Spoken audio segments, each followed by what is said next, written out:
출애굽기 3장 6절에서 10절 말씀을 제가 읽어드리겠습니다. 또 이르시되 나는 내 조상의 하나님이니 아브라함의 하나님, 이삭의 하나님, 야곱의 하나님이라.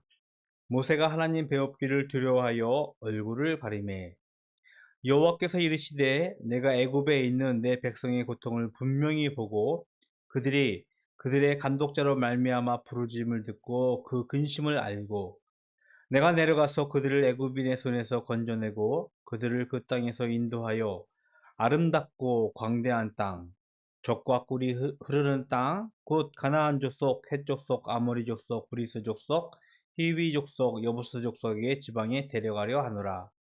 이제 가라.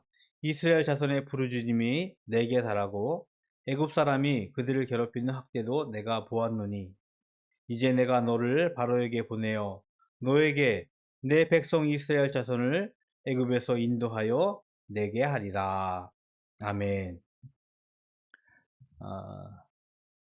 성탄절이 이제 한 10여일 남았습니다. 지난주도 성탄절의 의미에 대해서 잠시 말씀을 드렸는데요. 성탄절은 단순히 한 아기의 탄생을 기념하는 날은 아닙니다. 하나님께서 오래전 계획했던 약속이 성취되는 날이에요. 인간의 역사 가운데, 아니 인간의 타락 한복판에 하나님은 이미 하나님의 구원의 길을 준비하고 계셨습니다.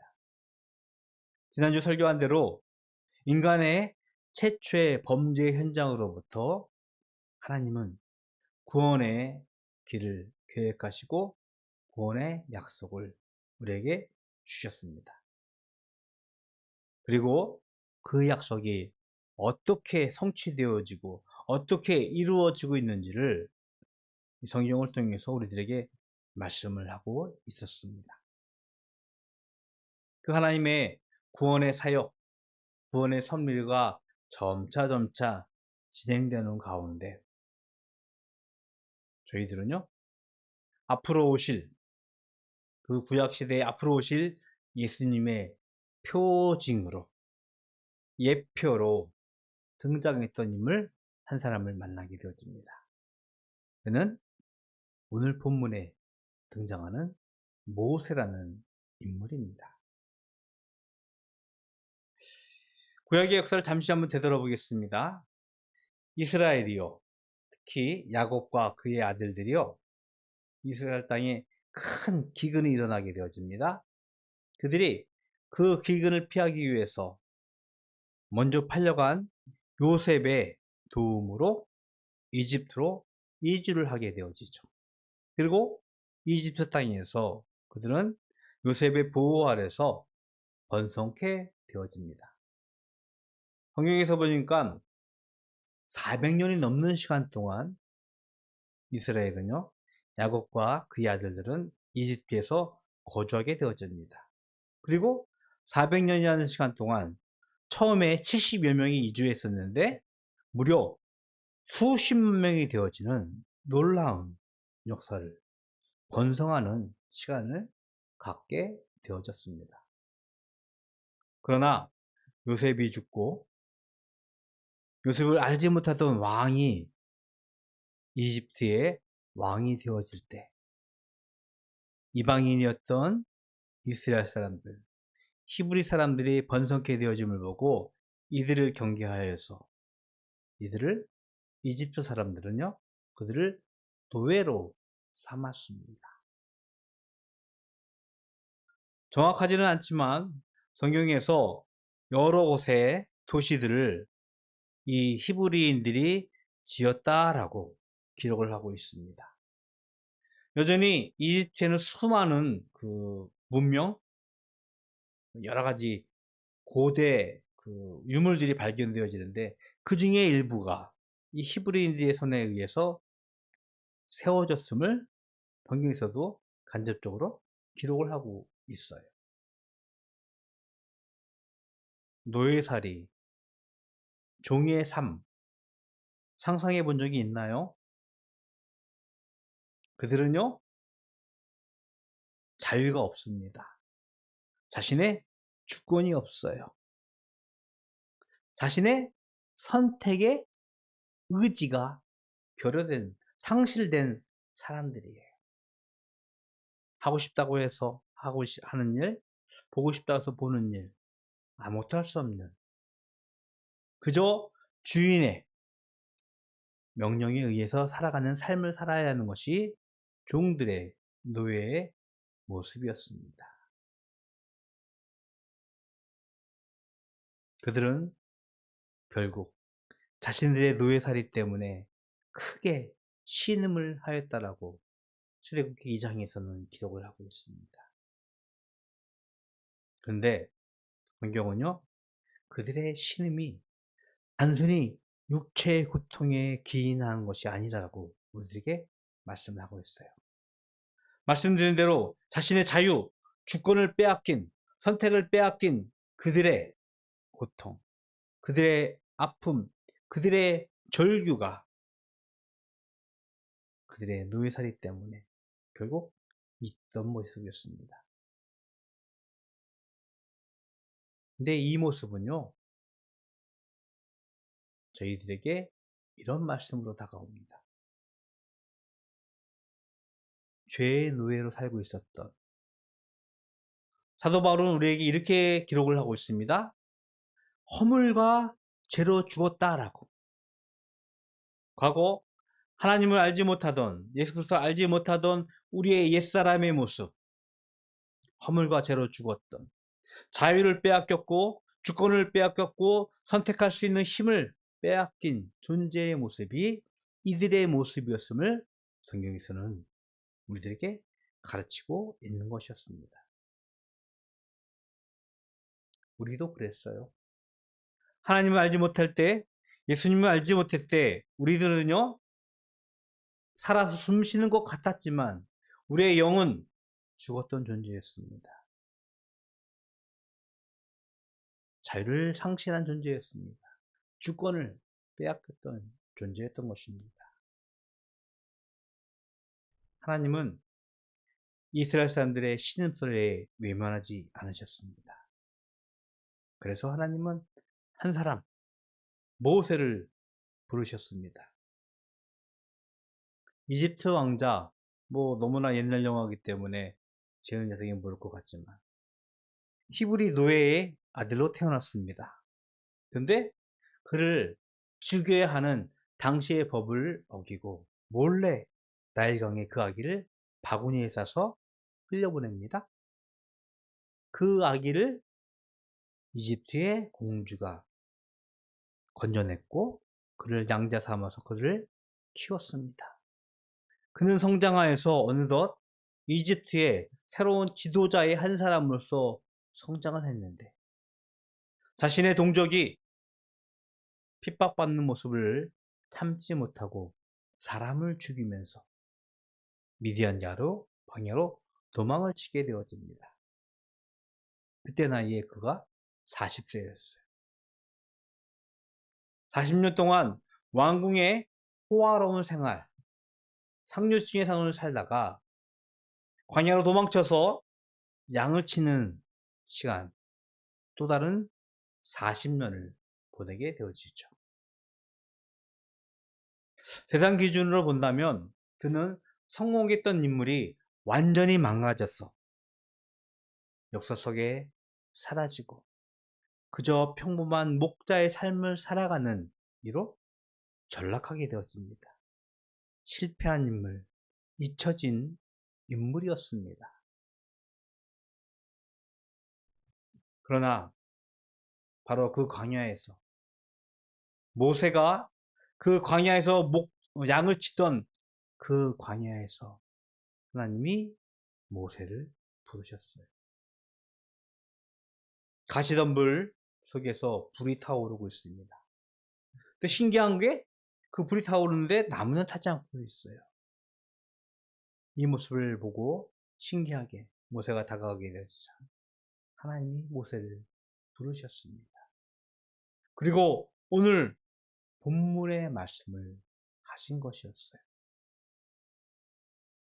하나님께서 이스라엘 백성, 내 백성의 신음, 그들의 고통을 들으시고 보시고 그들을 구원하고 그들을 하나님이 약속한 땅, 젖과 꿀이 흐르는 땅, 광대한 땅으로 보내기 위해 내가 너를 선택하였고 너는 그것을 이집트에 가서 행하라고 명령하셨습니다.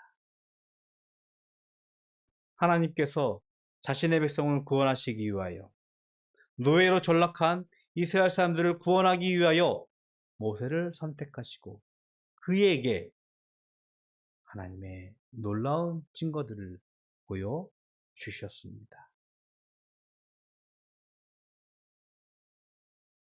이스라엘 백성은 여전히 모세를 가장 위대한 지도자로 생각하고 있습니다.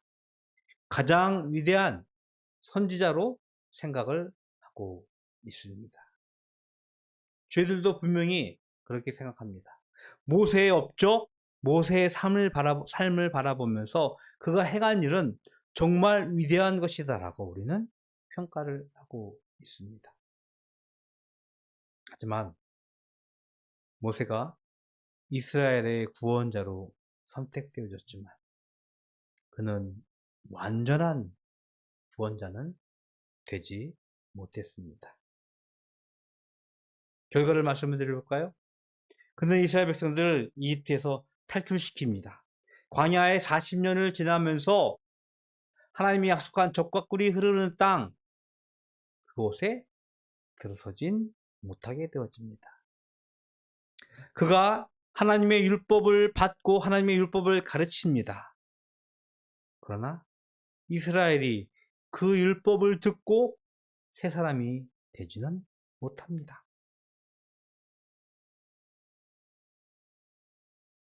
결국 모세의 삶은요,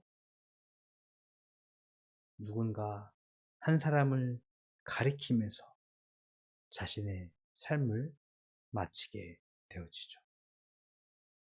그는 바로 우리의 궁극적인 우리의 구원자, 바로 예수 그리스도를 가리키는 것이었습니다. 자신의 삶이 바로 이 땅에 참된 해방자로 오신 예수 그리스도를 향한 예표로 성경에서는 그를 등장시켰던 것이었습니다.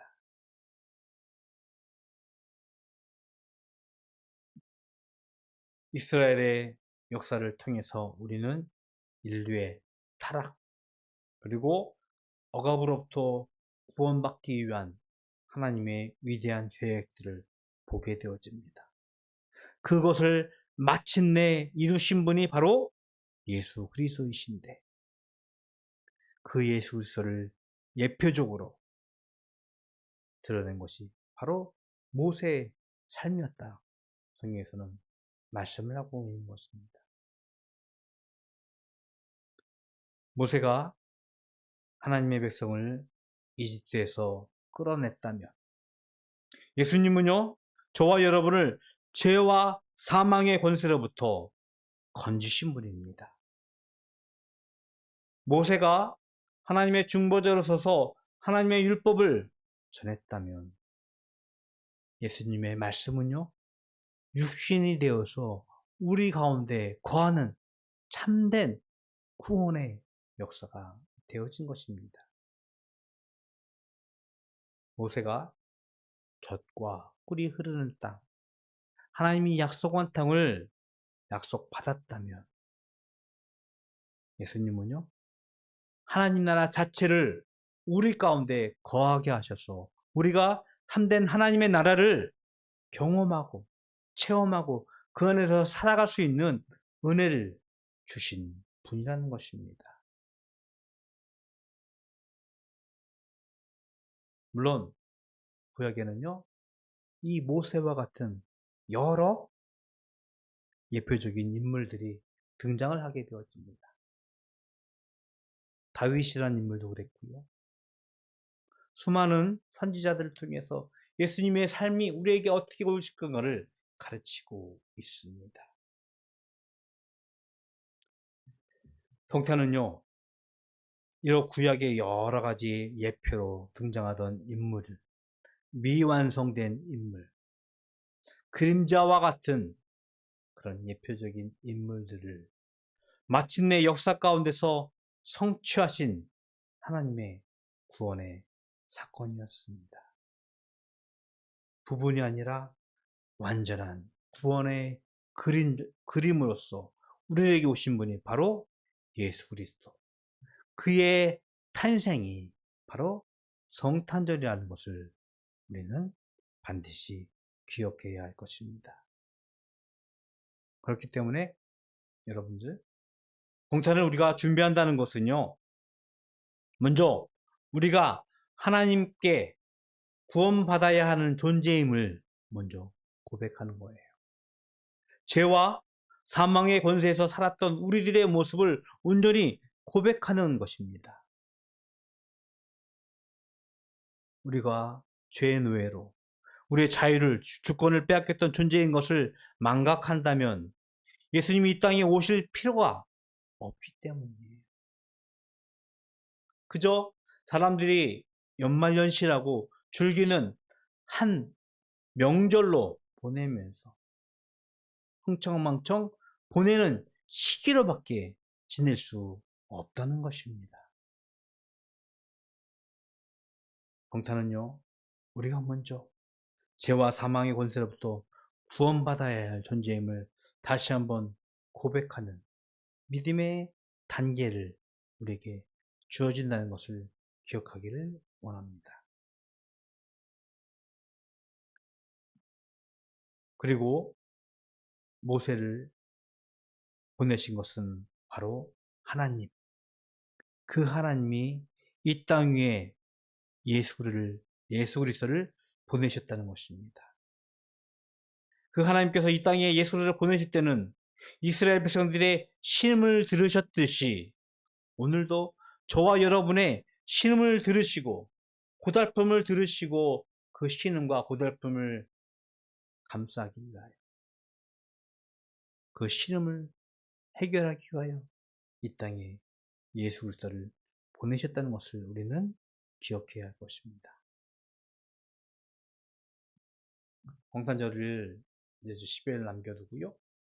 바라는 것은 여러분들이 우리에게 주어진 시선들, 사람을 향한 것이 아니라 모든 하나님의 구원의 약속, 구원의 예표를 주어졌던 인물들을 생각하면서 하나님께서 그림자로 보내셨던 이들을 넘어서는 참된 해방자, 참된 구원자 예수 그리스도를 바라보는 믿음으로 이 성탄절을 준비해야 될 줄로 믿습니다. 예수님은요, 이 땅에 오셨습니다. 그리고 그는 마침내 하나님의 구원을 이루셨습니다. 그리고 또다시 우리에게 약속하십니다. 다시 오실 것이라고. 그것을 우리가 기억하면서 성탄절을 준비하게 했으면 좋겠습니다. 우리의 모든 죄와 아픔, 신음, 고통을 들으시고 우리를 해방시키고 우리를 구원하실 예수 그리스도. 그분을 우리가 기억하며 그분의 탄생을 우리가 믿음으로 준비해야 될 줄로 믿습니다. 그가 우리의 진정한 구원자이고 해방자이시기 때문입니다. 다음 주까지요, 여러분들 원하는 예수님의 모습, 예수님의 삶을 한 주 내내 묵상해 보시면서 이 땅에 오신 예수님, 아기 예수 탄생을 준비할 수 있는 바다교회 모든 가족이 되기를 주님의 이름으로 축복을 드리겠습니다. 기도하겠습니다.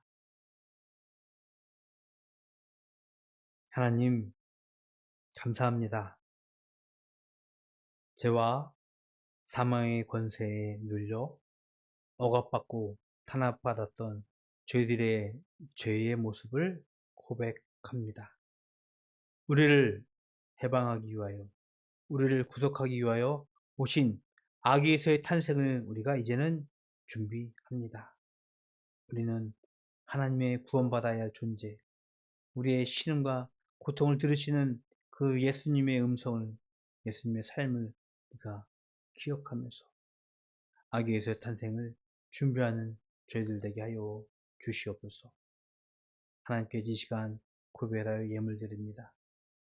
주일 예물로 소득의 10분의 1로 감사의 제목과 기도의 제목을 가지고 드려진 예물 모두 기뻐 받아 주시옵시고, 이 예물로 하여금 하나님의 큰 일이 이 땅 위에 드러나게 하여 주시옵소서.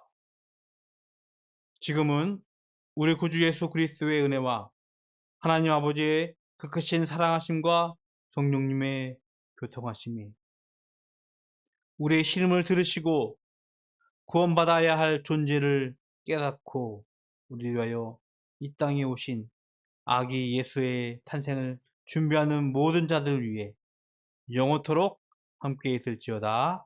아멘.